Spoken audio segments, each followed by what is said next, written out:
Hi friends, welcome back to my channel. तो आज मैं आपके सामने 5 ऐसी ट्रिक लेकर आई हूँ जो आपके कामों को आसान बना देगी। तो देखिए, पहली ट्रिक मेरी ये गिलास को लेकर है।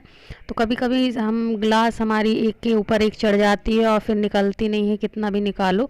तो उसके लिए हमें ये तेल ले लेना है। कोई भी तेल आप यूज़ कर सकते हैं। थोड़ा सा हमें ऐसे लगाना है उसमें किनारों में और उसे फैला देना है। और फैलाने के बाद फिर हमें उसे निकालना है। तो ये देखिए, हमने फैला दिया है और अब हम इसे निकालेंगे। तो ये देखिए कितनी आसानी से निकल गई ना। तो है ना मज़ेदार ट्रिक।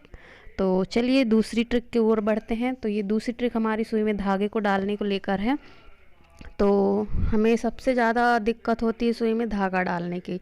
तो ये मैंने एक पुराना ब्रश ले लिया है और ब्रश का मैंने एक तांत खींच लिया है। ये देखिए, ये बहुत पतला होता है। तो इसे हम यूज़ करके सुई में धागा डालने का एक छोटा सा ऑर्गेनाइज़र बनाएंगे। तो चलिए शुरू करते हैं। तो देखिए, ये मैंने एक धागा ले लिया है इसका, ब्रश का। और ये मैंने 2 कॉइन ले लिए हैं। आप 1 का सिक्का, 2 का सिक्का, कोई भी सिक्का कॉइन ले सकते हैं। तो इस तरीके से हमें कॉइन में फंसाना है। हमने जो ब्रश का तार लिया था और फिर इस तरीके से टेप से इसे बंद कर देना है, टेप चिपका देना है। ये देखिए,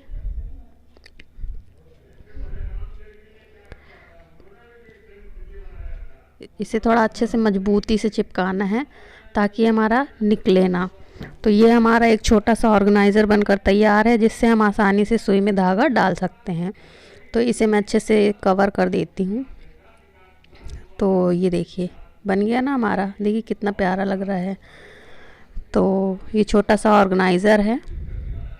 तो अब मैं आपको इसमें सुई में धागा डाल के दिखाती हूँ। तो ये देखिए, हमने धागा ले लिया है और धागे को हमें इस तार में इस तरीके से डालना है। ये हमने धागा डाल लिया है और अब हमें सुई में ये जो हमने ब्रश का तार लिया हुआ था इसे डालना है। तो ये तो सुई में हमारी आसानी से चला जाएगा। तो देखिए, ये भी डालकर दिखाती हूँ मैं आपको सुई में। तो ये देखिए कितनी आसानी से जा रहा है। ये एक बार में ही हमारा सुई में धागा चला गया। हमें बार बार मेहनत करने की ज़रूरत ही नहीं पड़ी।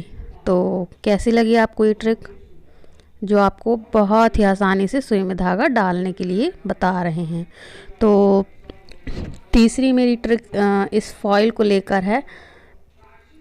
ये अक्सर हम खाने में रखने में यूज़ करते हैं, खाना रखने में यूज़ करते हैं, टिफ़िन में खाना रखने के लिए या कुछ भी गर्म रखने के लिए।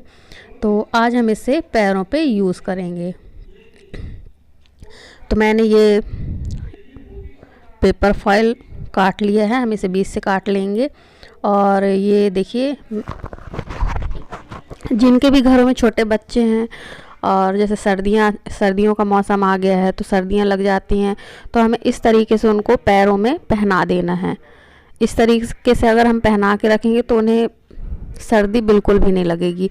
और सर्दी जब भी लगती है छोटे बच्चों को तो पैरों से ही लगती है। तो इस तरीके से अगर हम पहना के रखेंगे तो हमारे बच्चों को सर्दी जल्दी से नहीं लगेगी। देखिए, इस तरीके से मैंने कवर कर दिया है।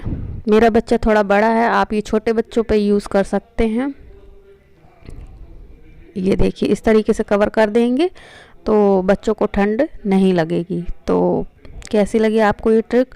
और अब ये चौथी ट्रिक मुझे मेरी ये फॉइल को प्रेस करने के लिए लेकर है। तो जैसे हम कपड़ों को प्रेस करते हैं और इस तरीके से हम प्रेस करेंगे ना, तो हमें सिर्फ आगे ही प्रेस करना पड़ेगा। जैसे हम दोनों तरफ पैंट, अगर जैसे ये मैं बच्चे की पैंट प्रेस कर रही हूँ तो ये हमें दोनों तरफ करना पड़ेगा। लेकिन हम अगर फॉइल यूज़ करेंगे तो ये देखिए, मैंने सिर्फ एक ही तरफ प्रेस किया है और ये मेरे दूसरा साइड अपने आप प्रेस हो चुका है। तो ये भी ट्रिक बहुत ही यूज़फुल है। तो आप एक बार ज़रूर ट्राई कीजिए। और आप इस तरीके से भी यूज़ कर सकते हैं। फॉइल को आप प्रेस में लगा दीजिए और इस तरीके से फिर प्रेस कीजिए कपड़ों में, तो बहुत ही अच्छा रिज़ल्ट मिलेगा आपको। और अब ये 5वीं ट्रिक है मेरी, ये इन जूतों को लेकर। तो जूते अक्सर बच्चे जब भी पहनते हैं तो हम बच्चों को पहनाते हैं, अगर थोड़ा सा टाइट हो जाता है तो उसे पहनाने में बहुत मेहनत करनी पड़ती है और उंगलियों से ऐसे पहनाते हैं तो बहुत ही दिक्कत होती है और हमारी उंगलियां भी दर्द होने लगती हैं। तो इसके लिए मैंने एक ट्रिक यूज़ किया है। तो सबसे पहले हम ले लेंगे एक चम्मच जी हाँ, खाने वाली चम्मच। और ये देखिए, इस तरीके से हम एक चम्मच ले लेंगे और इसे फिर हमें इस जूतों में यूज़ करके दिखाते हैं। तो देखिए, बच्चे को इस तरीके से जूता पहनाना है, पहना देंगे।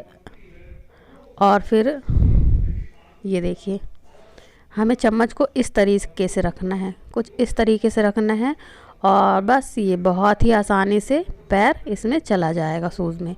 तो अगर आपको मेरी वीडियो पसंद आई तो प्लीज़ लाइक कीजिए, सब्सक्राइब कीजिए और कमेंट करके ज़रूर बताइए। मिलते हैं नेक्स्ट वीडियो में। Bye bye.